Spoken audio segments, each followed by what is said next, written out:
They'll buy from anyone who wants to sell to them. But we all know that before you can sell to customers, you've got to get to know them. You must understand something about them. What do the Negro customers buy? Why do they buy? How do you sell to them? Let's find out.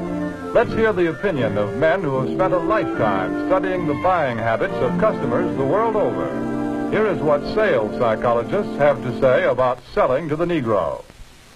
The secret of selling to the Negro is expressed in one word. That word is recognition. Now, there's nothing unusual about that.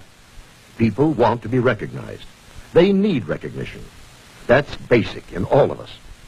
But perhaps because he's had so little of it, the Negro needs even more.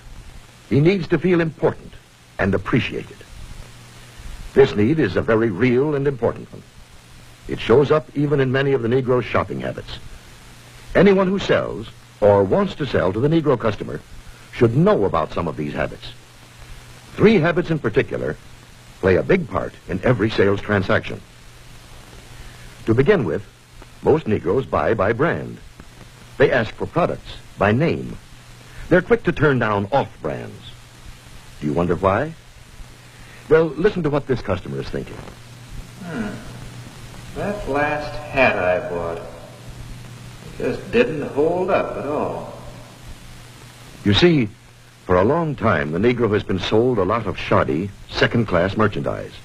So now he asks for name brands in order to make sure he gets his money's worth. Buying by brand, that's the first important Negro buying habit. Now for the second. The Negro buys good quality merchandise. Symbols of quality and prestige are very important to the Negro customer. This woman, for example, is buying fine crystalware. But she is also buying the admiration and approval of her friends and relatives. Listen to her thoughts. My, isn't it beautiful? I can hardly wait to show it to Sally and Joan. It's a well-known fact that many Negro customers are influenced by the opinions of others. What their friends may think of a certain item often decides whether or not the sale is made. So remember, the Negro buys quality merchandise. That's the second important point. And here's the third thing to remember when selling to a Negro customer. When he specifically asks for one thing, don't try to sell him something else. Don't try to switch him at the point of sale. If you do, he'll probably react something like this. Doesn't he think I've got the money to pay for it?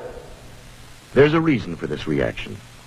Again, because he's had experience with cheap merchandise, the Negro resents being offered a substitute. He wants to be sold on quality, not price. The Negro buys by brand, he buys quality, and he doesn't like to be switched at point of sale. These are the keys to selling the Negro customer. Another point. The Negro family does things together, as a group. The family works as a unit. It lives as a unit, and it buys as a unit. When you sell to one member, you many times sell to all. It's also true that many places of entertainment are still closed to the Negro. So he spends more of his money for the things that are available to him, often for items that are considered luxuries. Another trait of the Negro market is the fact that it is a pre-sold market.